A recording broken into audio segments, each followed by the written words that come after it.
رضيت بالله ربا وبالإسلام دينا وبمحمد صلى الله عليه وسلم نبيا ورسولا رب اشرح لي صدري ويسر لي أمري واحلل عقدة من لساني يفقهوا قولي إن الله وملائكته يصلون على النبي يا أيها الذين آمنوا صلوا عليه وسلموا تسليما الصلاة والسلام عليك يا سيدي يا رسول الله وعلى آلك وأصحابك يا محبوب رب العالمين۔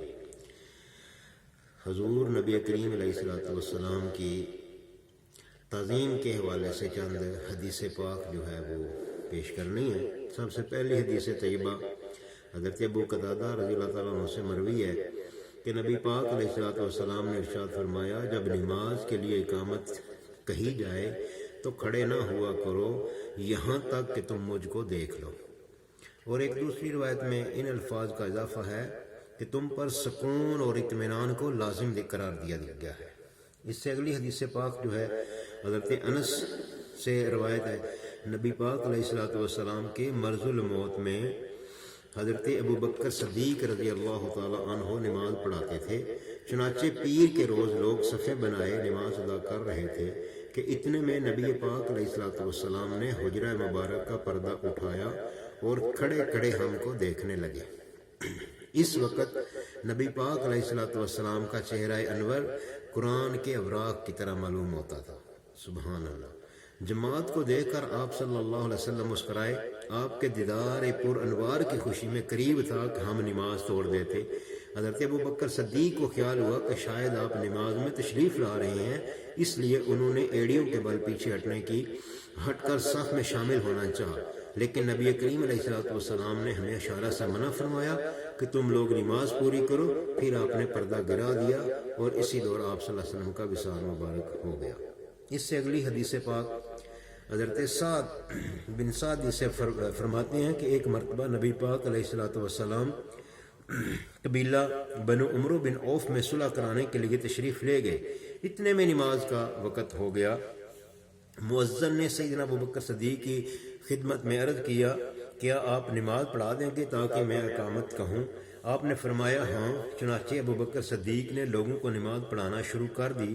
دوران نماز نبی پاک علیہ السلام تشریف لے آئے اور صفوں کو چیرتے ہوئے صف اول میں جا کر کھڑے ہو گئے۔ لوگوں نے تالیاں بجائیں، لیکن حضرت ابو بکر صدیق نماز میں کسی اور جانب التفات نہیں فرمایا کرتے تھے۔ جب تالیوں کی آواز زیادہ ہو گئی تو سیدنا ابو بکر صدیق متوجہ ہوئے تو نبی پاک علیہ السلام کو دیکھا اور پیچھے ہٹنے کا ارادہ فرمایا، لیکن نبی پاک علیہ السلام نے فرمایا اپنی جگہ پر قائم رہو۔ سیدنا ابو بکر صدیق نے دونوں ہاتھ اٹھا کر خدا کا شکر ادا کیا کہ رسول اللہ نے عین حمامت کا حکم دیا ہے۔ اس کے بعد ابو بکر صدیق پیچھے ہٹے حتیٰ کہ صف اول کے برابر آ گئے اور نبی پاک علیہ السلام نے آگے بڑھ کر امامت کروائی۔ نماز سے فارغ ہونے کے بعد حضور نبی کریم علیہ السلام نے فرمایا، اے ابو بکر، جب میں نے حکم دیا تھا تم مصلی پر کیوں نہیں ٹھہرے؟ تو ابو بکر صدیق رضی اللہ تعالیٰ عنہ نے عرض کیا، ابو قحافہ کے بیٹے کی کیا مجال ہے کہ وہ حضور کے سامنے امامت کروائے؟ اس کے بعد نبی پاک علیہ السلام نے صحابہ کرام کی طرف متوجہ ہو کر فرمایا، اس کی کیا وجہ ہے کہ میں نے تمہیں تالیاں بجاتے دیکھا ہے؟ اگر کسی کو نماز میں کوئی حادثہ پیش آ جائے تو بلند آواز سے سبحان اللہ کہے، چنانچہ جب وہ سبحان اللہ کہے تو اس کی طرف توجہ دی جائے، اور نماز میں تالیاں بجانا تو صرف عورتوں کے لیے مخصوص ہے۔ اللہ اکبر۔ اس سے اگلی حدیث طیبہ جو ہے حضرت مسعود بن مخمرہ ان سے روایت ہے کہ عروہ بن مسعود جب بارگاہ رسالت مآب صلی اللہ علیہ وسلم میں کفار کے وکیل بن کر آیا، صحابہ کرام کو دیکھتا ہے کہ جب آپ اپنا لہب دہن پھینکتے ہیں تو کوئی نہ کوئی صحابی اسے اپنے ہاتھ پہ لے لیتا ہے اور وہ اسے اپنے چہرے اور اپنے بدن پر مار لیتا ہے۔ پھر آپ کسی بات کا حکم دیتے ہیں تو اس کی فوراً تعمیل کی جاتی ہے۔ جب آپ وضو فرماتے ہیں تو لوگ آپ کے استعمال شدہ پانی کو حاصل کرنے کے لیے ایک دوسرے پر ٹوٹ پڑتے ہیں۔ جب آپ گفتگو فرماتے ہیں تو صحابہ اپنی آوازوں کو ان کے سامنے پست کر لیتے ہیں۔ اللہ اکبر۔ اور انتہائی تعظیم کے باعث آپ کی طرف نظر جما کر بھی نہیں دیکھتے۔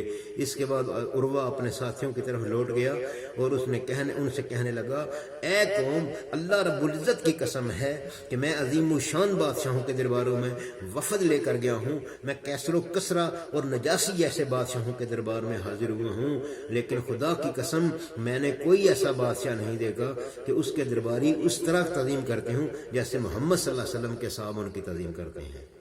اس سے اگلی حدیث طیبہ جو ہے وہ حضرت ابو شماسہ مہری سے بیان ہے کہ عمرو بن عاص مرض الموت میں مبتلا تھے، ہم ان کی عیادت کے لیے گئے۔ حضرت عمرو بن عاص کافی دیر تک روتے رہے، پھر فرمانے لگے، مجھے نبی پاک علیہ السلام سے زیادہ کوئی شخص محبوب نہ تھا، نہ میری نظر میں آپ سے بڑھ کر کوئی بزرگ تھا، نہ میں آپ کی جلالت کے پیش نظر آپ کو جی بھر کر دیکھ سکا، اور اگر مجھے کوئی کہا جائے کہ نبی پاک علیہ السلام کا حلیہ بیان کرو تو میں آپ کا حلیہ بیان نہیں کر سکتا، کیونکہ آپ کو کبھی آنکھ بھر کے نہیں دیکھ سکا۔ اللہ اکبر۔ تو یہ انداز تھے صحابہ کرام کے نبی پاک علیہ السلام کی تعظیم کے حوالے سے۔ اس سے اگلی حدیث پاک جو ہے وہ حضرت قیس بن مخمرمہ روایت کرتے ہیں کہ میں اور نبی پاک علیہ السلام عام الفیل میں پیدا ہوئے۔ حضرت عثمان بن عفان نے بنی یمر بن لیس کے بھائی قباس بن اشیم سے پوچھا، تمہاری عمر زیادہ ہے یا رسول اللہ صلی اللہ علیہ وسلم کی؟ تو انہوں نے فرمایا، رسول اللہ مجھ سے بڑے ہیں اور میری ولادت پہلے ہو گئی ہے۔ اللہ اکبر۔ کتنا محبت بھرا انداز تھا، کتنا ادب والا انداز تھا صحابہ کرام کا۔ اسی طرح حضرت مغیرہ بن ابی زرین سے روایت ہے کہ حضرت عباس رضی اللہ تعالیٰ عنہ، عباس بن عبد المطلب سے پوچھا گیا کہ کون بڑا ہے، کہ آپ یا نبی پاک علیہ السلام؟ تو انہوں نے فرمایا، حضور علیہ السلام مجھ سے بڑے ہیں، میں تو صرف ان سے پیدا ہو گیا ہوں۔ اللہ اکبر کبیرہ۔ تو یہ انداز تھا صحابہ اکرام کا، نبی پاک علیہ السلام کی بارگاہ میں، آپ کے ساتھ کلام میں، آپ کے ساتھ سلام میں، آپ کی مجلس میں، آپ کے ساتھ اپنی جب بھی آپ کے پاس تشریف لاتے یا کوئی بھی معاملہ ہوتا تو ہر جگہ، ہر لمحہ، ہر لحظہ جو ہے وہ ادب اور تعظیم کا پہلو جو ہے اس کو اپنے ہاتھ سے نہیں چھوڑنے دیتے تھے۔